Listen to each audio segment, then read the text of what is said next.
and more. It's Terry Henne and his Farm Show on 100.5 and 790 News Radio WSGW and online WSGW.com. A mostly cloudy good morning to you. I hope your day is going well for you, wherever you might be. Terry Henne here at Radio Center, along with Matthew Lester and Lake and Dew Russell, watching the clouds move in, and it does appear as though here, within the not too distant period of time, we are going to begin to see a little bit of light rain. This hour, we've been looking at traces of rain over in the Midland area. Benton Harbor has had light rain, Big Rapids, also Grand Rapids, Kalamazoo, Muskegon. Looking at Alpena, a little bit further north, and Gaylord, they have had some rain up there as the frontal system is a little bit more advanced in northern Michigan than what it is here in the central part of the state. And obviously southern Michigan is just moving into the southwest corner. Upper Peninsula, they have had a little bit more in the way of precipitation earlier overnight and early this morning. And all the reporting stations up in the UP, with the exception of Mackinac Island, are talking mostly sunny conditions. Temperatures a little bit cooler. There's a very good reason for it, because this is a cold front that is going to be moving across the state.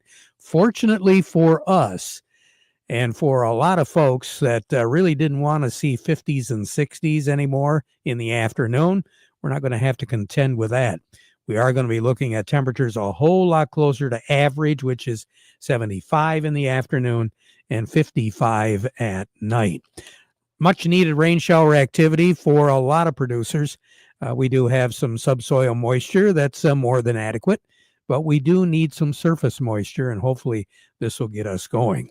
Matthew, right now, what is our current thermometer and conditions? Currently, over at the airport, it's cloudy at 70. Over in Midland, it's cloudy at 66. Here, Radio Center, it's cloudy at 73. We have northwest winds at 12 miles per hour, and our pressure's at 29.95, and it's rising. We've got that front moving through. It is just to the south of Alpena, and then it runs all the way down to the southwest corner of the lower peninsula, and then way back into Illinois, and all the way down into eastern Oklahoma, northwestern sections of Arkansas. It's a pretty large front, but not a whole lot of turbulence associated with it. Now, as far as rainfall is concerned, we've had all sorts of varying amounts, projections as far as how much rain you're going to get on your back porch. Some of you, maybe 0.4, 0.5 of an inch, maybe. Some of you, not that much. Others of you, especially when you get a little bit further east of the Great Lakes Bay area, east of I-75, from Michigan's thumb, ranging all the way back to Lansing, along and south of that front, very easily we could see precipitation tallies of close to an inch by the time this is all said and done. Now, this front is not moving very rapidly, but it's going to eventually move out. I think it'll move out and lessen its effect on the state of Michigan, especially us in the Great Lakes Bay area, real early tomorrow morning. So we're going to have periods of shower activity on again, off again, some of it scattered, isolated little cells of heavier downpours. But it looks like all of that activity is going to go through this afternoon into tonight. And after midnight, we're going to begin to see some tapering of that. We're also going to see a shift as far as our direction of wind is going to be.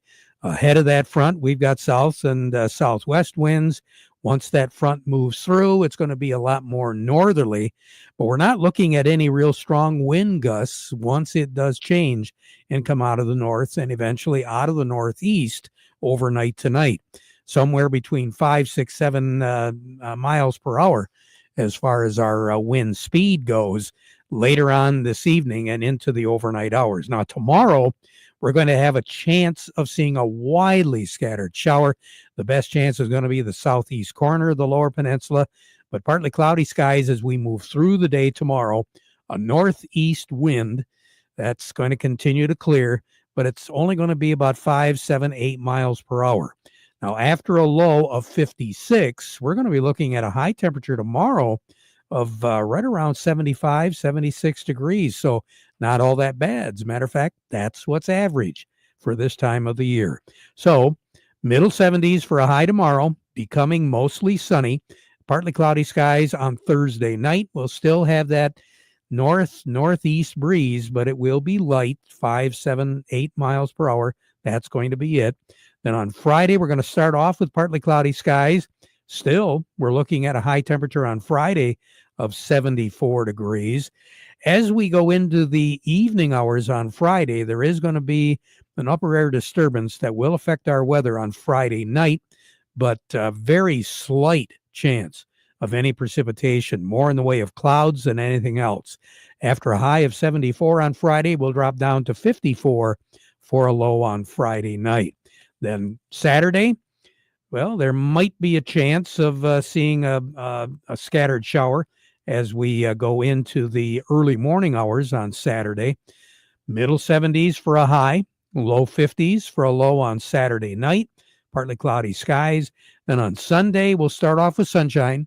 We'll have mostly sunny skies for a good part of the day, but later on Sunday afternoon and especially Sunday evening, another system is going to be affecting our weather, so we will have a chance of seeing some scattered showers, especially on Sunday evening, and it will be spilling over into the morning hours on Monday. Monday, as we go through the day, precipitation patterns will be moving out. Middle 70s for a high once again, middle 50s for a low on Monday night. Partly cloudy skies on Tuesday of next week, 72 will be our high. And pretty much all week long next week, we're going to be hovering around that 74, 76, 77 degree day. So really not unseasonable at all. And as long as we can keep the wind down, should be rather pleasant. Now, the long range, and now we're getting into and through Father's Day weekend, we're looking for our temperatures to average slightly above normal. Precipitation values should be average, maybe just a tad above as we work our way through next week. Record high in this state, incidentally, for the 4th of June, 100. That was set back in 1934, and there were a number of days in June in 1934 that were record-breaking. As a matter of fact, the first record-breaking day of 100 or more was June the 1st, and that was 1934. And here we are again, 100 degrees, June the 4th, 1934. The record low, 34, that was set back in 1945, and that happened to be the coldest ever, 4th of June. 50 was our high, 34 was our low. The warmest ever, you got to go all the way back to 1919. More on the weather as we go through the broadcast. Standing by, Matthew, today, who do we have? Coming up next, we have Cody Harris from Star of the West. Looks as though Cody's going to have a pretty good report today. And then, of course, we've got a lot more coming up as well. But all of that coming up. But first, we want to remind you, the weather forecast brought to you by the folks at Nutrien Ag Solutions. Nutrien Ag Solutions has the local expertise to recommend the corn, soybean, and other seed products that are the best fit for your field. Plus, unparalleled agronomic support with products and services to unlock yield potential and improve crop performance from planting to harvest. Ask about our financing options to help you get more from every acre and lead the field. Visit your local Nutrien Ag Solutions branch or go to nutrienagsolutions.com. Say, do you want to unlock the secret to higher yields? If you're applying dry fertilizer, the key to better yield potential is Titan XC. Titan XC is a fertilizer biocatalyst that unlocks and releases the bound up nutrients in granular fertilizer, promoting better root uptake and plant growth. Drive performance this season and beyond. Release more nutrition. Expect better results with Titan XC. For more information, visit lpi.ag/unlock or contact your Nutrien Ag Solutions crop consultant today. Farm Service brought to you today by the folks at the Rummel Insurance Agency. You know, they do understand the risks that you face as a Michigan farm and an agribusiness owner. They also know that every farm's needs vary like the crops in the field. They know you're more than a number. You do have a family, you have goals and dreams for the future, and these are really important to you. That's why they want to get to know you one-on-one so they can help get the right farm insurance protection for you and your family. The Rummel Agency, visit them today, celebrating 75 years. Frankenmuth, Saginaw, and Caro. Incidentally, Craig Voorhees will be joining us tomorrow as we broadcast from the Vassar Golf Course, where the Michigan Sugar Young Farmers Golf Outing will be taking place. Our broadcast brought to you by the folks at American Crystal Hybrids, Andy Bernia and his staff. We say good morning to Cody Harris over at Star of the West. And Coney, the headline I gave you was, you're going to have a good report today. Well, yeah. Overall, I would say it's definitely a positive report. We got a green showing across the board. Wheat kind of just climbed into the green, but market's definitely led by soybeans this morning, up pro 5 to 10 cents here after battling from negatives here on the overnight. So definitely a good midweek report. Any particular reason why that little bit of an uptick? Especially, I was looking at the soybeans. Yeah, definitely, and that's what's driving it here today is the soybeans, and that's getting a little bit of a bump here. We got some reports from the White House that Donald Trump and China's Xi Jinping are likely to talk this week.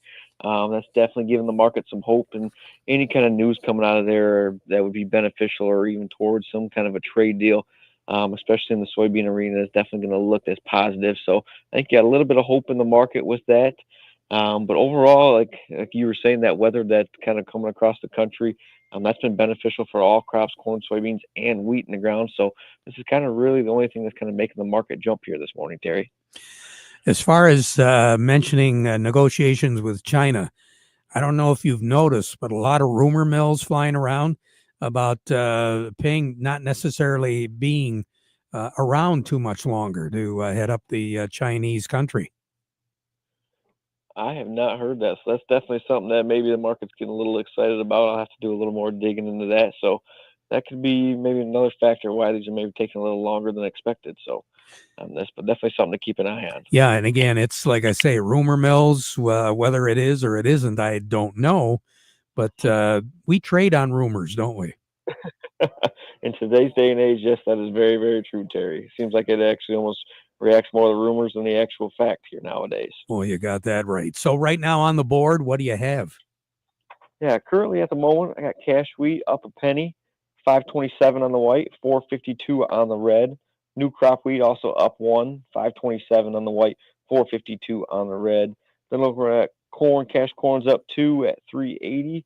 New crop corn up 2 at 376. Looking over at soybeans, cash soybeans are up 6 at 977, and new crop soybeans are up 5 at 946. Cody, you have a great day. Thanks a lot for sharing. We appreciate it.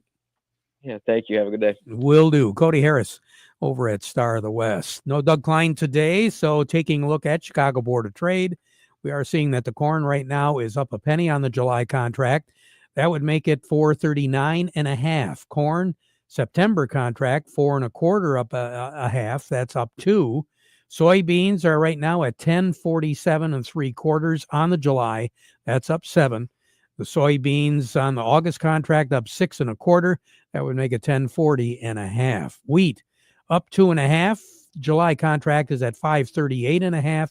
September contract that's 5.52.5. That is up 2. A little bit more as far as the mercantile exchange goes.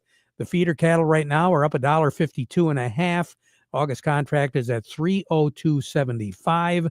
Live cattle up 150.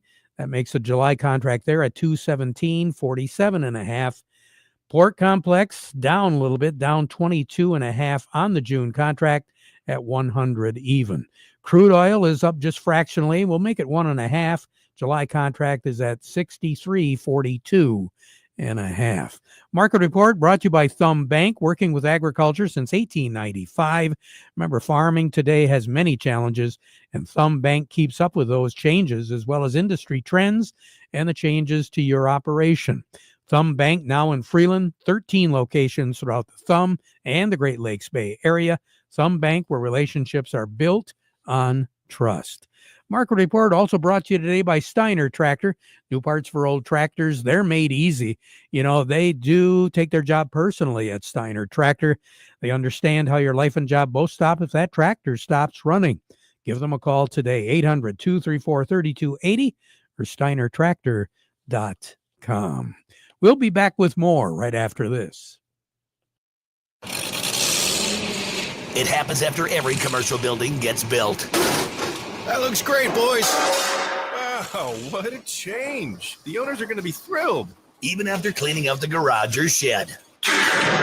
That leftover scrap metal can be a burden, but it doesn't have to be, and it can make you some cash. Rifkin Scrap Iron and Metal is a metal recycling company that'll pay you cash and recycle your metal for the future. Rifkin Scrap Iron and Metal also makes it easy. We can provide containers for industrial manufacturing facilities and small specialty shops for moving and storing scrap metals. Looking to scrap a vehicle? We got you. Rifkin Scrap Iron and Metal in Saginaw, just north of the Dow Event Center. Also located in West Branch, 1 mile off I-75 and M76. Schedule a car pickup or check metal prices now at rifkin-co.com. Rifkin Scrap Iron and Metal, recycling today for tomorrow. Friday, bonus pricing has been extended at Rifkin Steel. Farm Service brought to you today by the folks at Michigan Truck Spring of Saginaw. They are your complete parts and service headquarters. If you've got a light, medium, or heavy-duty truck or trailer, bus, recreational vehicle, they can take care of it. Quality parts and service at very competitive prices. They've been doing it for over 75 years. I should say 25 years. Got a lot of 75-year businesses, but this one's 25. Michigan Truck Spring at 800-358-4751 or buy online at truckspring.com. And don't forget, they are open service area till 11 o'clock Monday through Friday.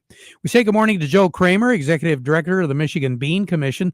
And Joe, I understand there's a few acres of beans going in, but if we do get a little bit of rain, I expect the activity to pick up a little bit, wouldn't you say? Well, I think so, Terry. I'm not quite sure how many acres are in the ground today, because these guys can plant a lot of ground in a short period of time, but given the circumstances, I'm gonna guesstimate that maybe a third of our bean crop in Michigan is in the ground today. A nice, light, soft shower, if you can make that happen, nice soft half-inch would be great. What we don't need is an inch and a half pounder, right? That would be bad for that acreage that just got planted. So see if you can make that happen for us, will you? We'll work on it. Now, from what I understand, the Mindak area, they've had a few challenges out there. Well, they did early on, but they've had a pretty good 10-day run. I think most people would agree that they are 90-95% planted. A few odd acres here and there left to go in. What's fascinating to me out there is, despite low corn, soybeans, and wheat prices, the consensus seems to be that their pinto bean and black bean acreage could be down 20-25%. So I don't know that I was really expecting that. But the dealers sure seem to be singing from the same hymnal today. They're all saying their acreage is going to be down. So to me, that's a little encouraging for pricing. Well, I was going to say that sounds really interesting, because that area, that region, has always been a big producer lately. It has, and when they take a 600,000 or 700,000 acre crop and not 25% off it, it's a fair amount of acres. So they think those acres went to a little bit of corn, little soybeans, some canola, some wheat, maybe even some sunflowers. So they spread it around pretty good. I'll be anxious to see if USDA agrees with that estimate, but we won't know that for a bit. Well, yeah, we'll find out in a bit, and then there's always a correction here and there too. Correct. Yeah. So yeah, the best way we're ever going to find out is when it comes to prices. Yeah, that's exactly right. The true yardstick, huh? I guess so. And right now, I mean, it's not all that bad, but given the fact that there could be that acreage decrease, might bode well for our producers. Maybe not necessarily in the short term here, but looking down the road. Yeah, we need to be a little patient, see how that shakes out. We still continue to watch Argentina. That's such a big part of our industry today. So kind of all eyes on that as they move through their harvest. Probably probably on the downhill side of it really today. So I don't know. We got a lot to learn here in the next 30 days. Well, we sure do. Now, as far as Argentina goes, Joe, obviously we get different reports by the day in that part of the world. But I know they had some major issues in parts of Argentina. Was that in the dry bean production area? No, not. They did have some major issues probably 2 weeks ago, right? And at least by the best intelligence that we have, that could have been as much as 1,000 miles away from the dry bean production area. Dry bean production area seems to have fared very well during the growing season and through their harvest now. So yeah, kind of unimpacted by that negative weather that you and I were paying attention to. Yeah. Joe, always appreciate it. You take care. Keep us on top of this crop planet, okay? Thanks, Terry. Joe Kramer, Executive Director of the Michigan Bean Commission. Farm Service brought to you today by Quality Roasting of Reese, offering competitive, consistent prices for your soybeans. Give them a call for a quote today. Ed Benkert joining us right now from Nutrien Agriculture. Ed, good morning. How are you? Hey, good morning, Terry. Good. How about yourself? Hey, real good. What's going on out in the fields right now, Ed? You know, it's interesting with the weather being the way it's been in the last 30 days. I've been helping plant a few plots in the last few days, believe it or not. South of Saginaw County and our southern area that we cover, there's still a lot of corn and beans going in. I know some guys really want some rain to help some of this crusted crop get through the crust, but we've also got producers that are still trying to finish up. So it's another interesting season in Michigan. Well, did we lose much? I know there was whatever corn was coming in or coming up was kind of stunted just a little bit. Yes, it was. It sat there for approximately 2 or 3 weeks and didn't do a whole lot of anything. It certainly turned yellow, but the last few days with the heat that we've gotten in the warm nights, the color of the crop has really improved. And I don't know if we lost much, Terry, but we didn't gain maybe due to literally planting like we normally would. But, the crop that was put in April seems to be taking it the best. That stuff that was planted early May, the first couple of weeks of May that went into cold ground and sat, didn't get a root develop. That seems to be struggling a little bit more. But, we get some rain and heat in time. Usually that takes care of itself. The stands are pretty good. And I still think we've got an opportunity for a pretty good crop. I agree a lot. Ed, you take care. Always good. We appreciate your input and keep us on top of things, okay? Yeah, thank you, Terry. Have a great day. Will do. Ed Benkert with Nutrien Ag. Farm Service brought to you today by the folks at Freeland Bean and Grain. Expert advice. Yeah, they've got it. That staff over there, they can answer a lot of questions that you might have. And, of course, they've got a great selection of products from Nutrien and Nature's to help you increase your yields. Serving you is their business, and they've been doing it since 1983. Freeland Bean and Grain. Yesterday, we had a conversation about a few insects, what was going on out and about. Our conversation with a couple of folks was in regards to the bees in the area and how busy they are. And they're going after the maple trees right now because that's the thing that has the blooms, has the blossoms on them. Lakin Dew Russell is joining me right now. And Lakin, when you mention bees, the first thing you think of is ouch. Yes, that's true. But bees are really important to agriculture, aren't they? Yes, they are. There's more to it. And the USDA Agricultural Research Service released a new study yesterday stating the honeybee colonies of commercial beekeepers have experienced extreme losses.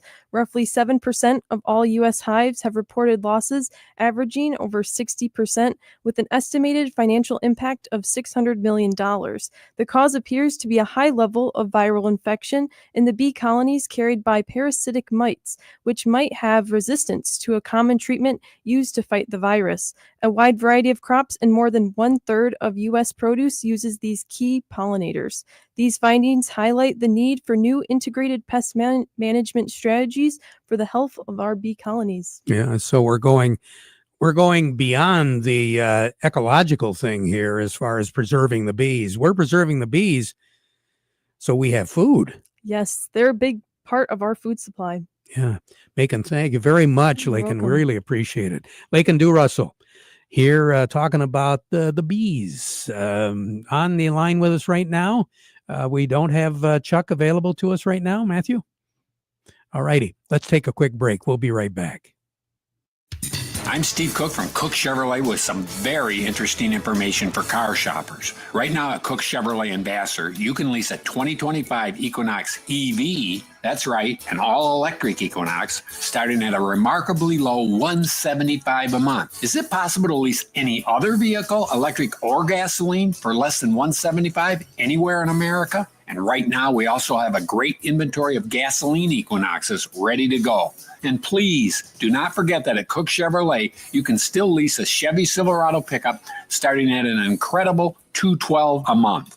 And Chevy Blazer still only $283.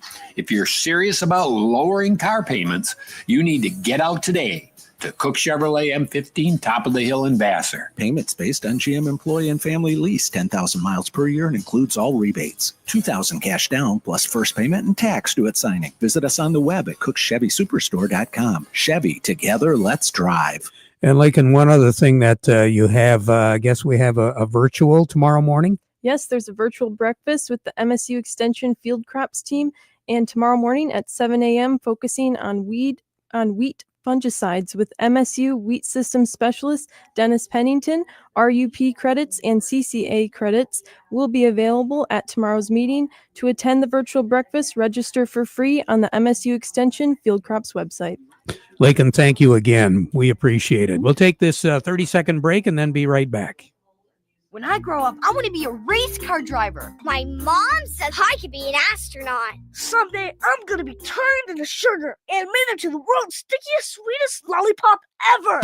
Provosol fungicide from BASF helps every sugar beet live up to its fullest potential. Advanced disease control means you get enhanced Cercospora leaf spot protection and more recoverable sucrose. Help your sugar beets achieve their dreams and maximize your yield potential with Provosol fungicide. Always read and follow label directions.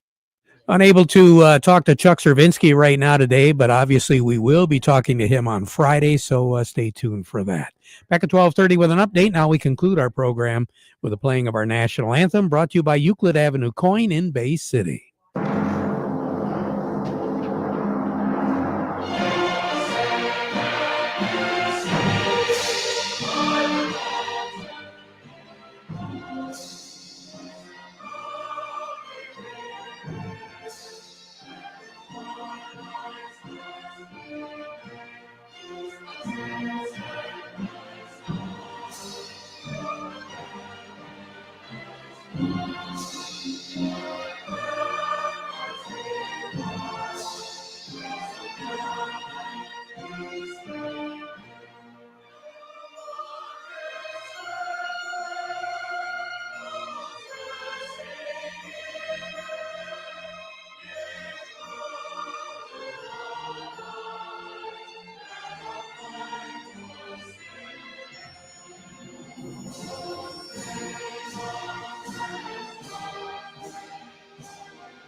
Broadcasting from the Stormmaster Exterior Studios, WSGW, Saginaw, Bay City, Midland, WSGW-FM, Carlton,